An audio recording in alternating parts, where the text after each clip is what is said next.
So good afternoon.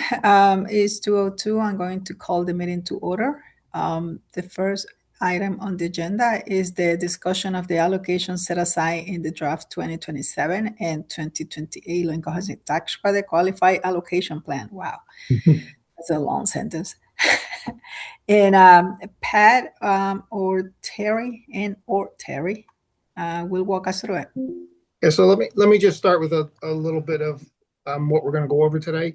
So if you'll recall from the last task force meeting, there were some other changes that we all agreed upon. And then there was a little bit of follow-up with some stakeholders on the calculation for housing needs and location points and the possibility of creating a set aside for that. So had some conversations with, in particular, OCA. If you remember, they made some comments at one of our board meetings, and we work with them to try to come up with a solution that works for everybody, works for all stakeholders.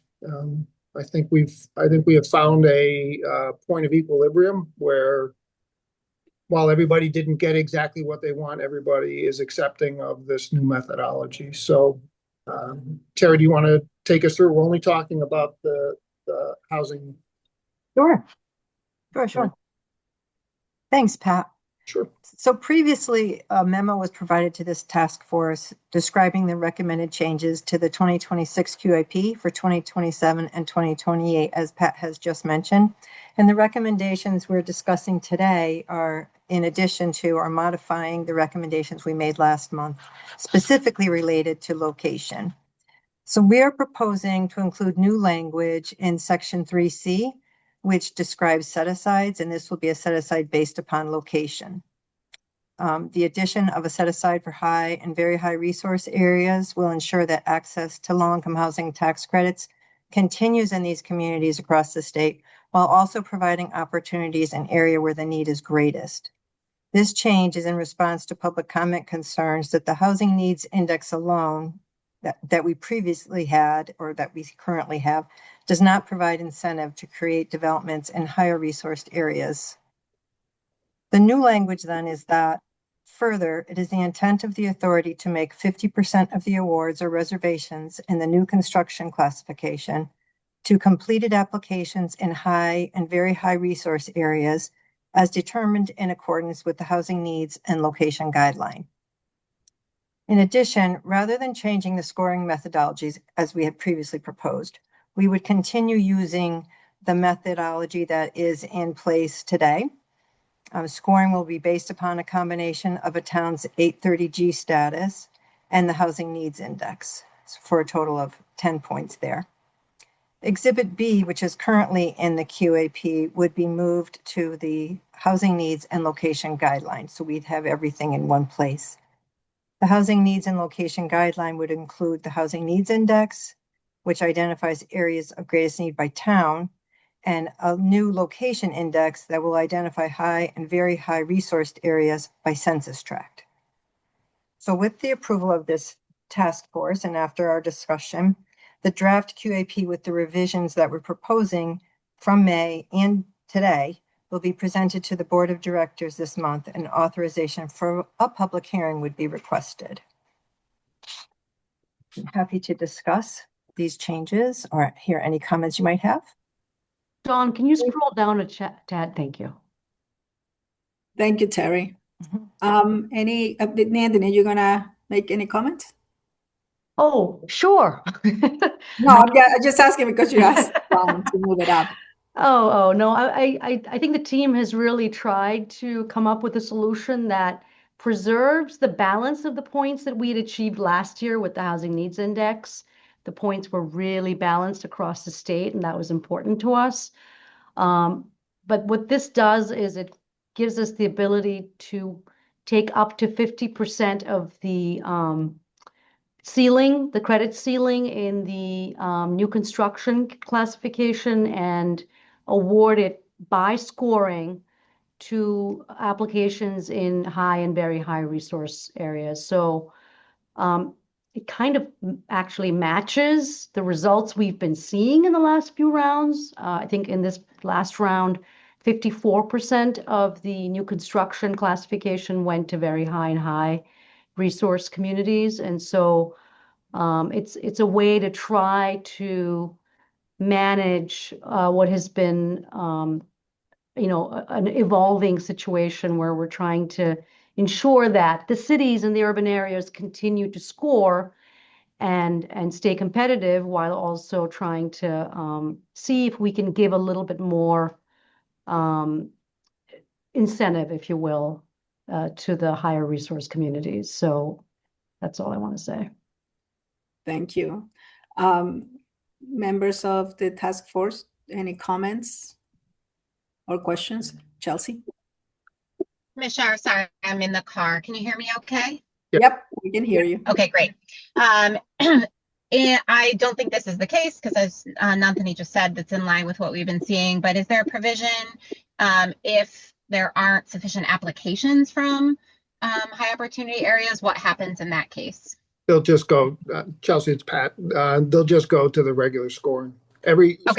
So we're going to continue to do our preservation set aside first. So 25% of the annual ceiling will be set aside for preservation. And we will then apply this set aside to the new construction classification. If we don't have adequate applications to meet the 50%, then we would just continue down the scoring for the rest of the applications. Makes sense. Thank you. Sure. Thank you, Chelsea. Any other comment? I want to clarify one thing, that we're targeting 50%. It's not up. I want to just we're targeting 50%, and essentially what we're doing is we are ensuring or guaranteeing that we'll put 50% of the new construction toward these high and very high resource areas. We had considered what would happen if we had a lower score, but we don't expect, and looking at what we've had over the years, we don't expect that we're going to have an outlier suddenly jump ahead of everybody else. So I think. Thank you, Pat. Kathy, you have your hand up? Yeah. I think that's. I think Pat maybe answered it, but that's what I was wondering. Is it conceivable then that a project with a lower score could be allocated credits because of this location? Kathy, it's conceivable, but I find it very unlikely. And the way we've written the language is we say that it's our intent to make 50%. So if we had let's say a 40-point scorer that didn't meet any of our other goals in terms of our QAP, then they would be eliminated from jumping sort of the line ahead of higher scoring, lower resource areas. Yeah. How do you really measure that? Because I wouldn't want to see you set yourselves up for, criticism or whatever. If we can how do you make that judgment that, well, this one will include it in the set aside, or we won't because it doesn't meet enough of the goals? How is that? Well, naturally, it's going to happen naturally because they're still going to have to score. So Yes. The possibility is that every single application we get is in a very high resource area. And then you have to fall to the scoring to see who is going to get an award or not. So sort of by natural selection, people are going to have to still try to meet all of the other scoring criteria in order to ensure their success in the new construction category. Okay. If that makes sense. I think so. Yeah. Yeah. I think the thing about the 9% is that, I mean, everything is always subjective, I suppose, at some point, but I think the saving grace for CHFA is that it is a fairly objective, evaluation of each application, and you wouldn't want to make it murkier, I guess, just for your own sake. We're trying not to. Yeah. But I think based on the outcomes that we've seen over the past 4 or 5 rounds, that this is just sort of making a little more concrete results that we've seen in the past. We actually, even when you look at the preservation classification, 5 of the past 11 awards have gone to what would have been high and very high resource areas. So even in the preservation category, though we don't Yeah. measure high and very high, we went back and looked, and little less than 50% of those awards have gone in those areas too. So, Yeah. but we just want to make sure that we're meeting some of the concerns that we fall well below that 50% mark, and this will ensure that we don't. Okay. Greg, your hand is up. Yes, I also had a thought on that, the same concern. Maybe we could qualify it by saying something like, provided that applications have comparable or better scores, or something like that, Wait. just to take us out of that good faith kind of feel to it. I just think it needs to be perhaps buttoned up a little bit.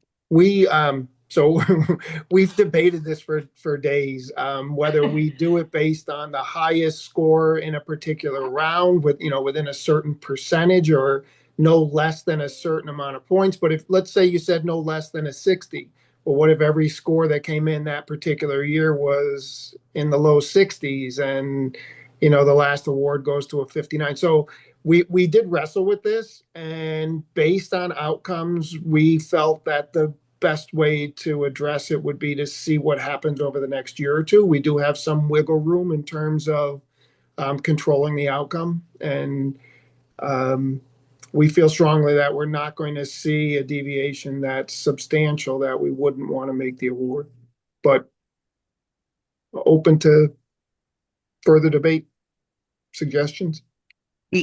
Something like comparable in the applicant pool, the current applicant pool, or something like that. But anyway, you've thought about it, and if you hear our concerns, and it still may be the way to go, because like you said, it may need to be tweaked, but the intent is good. I mean, I don't think anybody has any problems with that, but always looking for troubled outcomes, I guess, trying to avoid those. We'll give it some thought, for sure. Some more thought. Some more thought. Yeah, A lot so of thought has for- gone in. We do allow for that little clause that follows the new language Right. that says, notwithstanding the foregoing, the number of annual awards and reservations made may vary dependent on considerations and limitations. So it's conceivable that, if over the past 5 years, the average rounds score has been in the neighborhood of 75, then somebody comes in, we expect to see that to continue, right? And if somebody were to come in at a 47, then they're not competitive to begin with. There's other issues aside from the location that would, probably preclude them from being awarded, if that makes any sense. We can give it a little more thought, and Yeah, we let's do give it have some more the thought. opportunity after we've gone out for the public hearing and public comment to insert additional language qualifying this if we Yeah. choose to. So any Pat, suggestions you might have for it, please, share. Sure. so Pat, can you do the exercise in the last 2 rounds, applying this formula, if you will, Sure. so that we can see it as the board members can see how that works? I mean, we still have, as you mentioned, we have time. We can go to the board, go to public comments. Public comments bring something up too, but in the meantime, we can also look at how would it work in real life. Okay, yeah, we can do that this afternoon and circulate it. Yeah. So that this group can review it tomorrow or Wednesday, and we can have that information available before the board meeting. With that, Kathy and Greg, you guys are okay with that? Yeah, I Yes. would. Yeah, I That's think that would great. be great just to take a look at it. Yeah, we do the 2, if you guys can do the 2 last year and this year. Yeah, Because yeah. we have real projects, so we can look at it. Yep. All right. Great. Any other comments or questions? We need to vote on this one to go to the board or not? Rob, Maybe. I don't Rob, think so, help but us. yeah. You don't, it's a I need task help, force. Rob. You don't necessarily have to, but the task force is established to advise and advise the board. So So might as just well. go, everybody. I mean, if the board member, the task force agreed to proceed to bring to the board for recommendation for the public hearing, everybody that is in agreement, so say aye. I, Aye. Opposed? So we can bring, you guys can bring this recommendation to the board Okay. for the Terrific. public hearing. Thank you very much. Thank you Thank you, for everybody. all your work. All right. Awesome work. Thank you. Thank you. I had to say, Pat, awesome work. Thank you. All right. All right. Thank you. Thank you, Terry. You're welcome. Bye-bye. Bye-bye. Oh, no, we have no, to. Wait, oh, I think you need to got more approve the things to minutes, Yeah, right? we need to approve the previous minutes. So moved. Thank you. Can I have a second? Second. All those in favor, say aye. Aye. Aye. Oppose? Abstention? Minutes are approved. Then I need a motion to adjourn the meeting. So So moved. moved. Second. Move and second. All those in favor, say aye. Aye. Aye. All right. We are adjourning. Thank you. Thank you. Thank you. thank you so Everybody. much. Bye. Bye. Bye, Roy.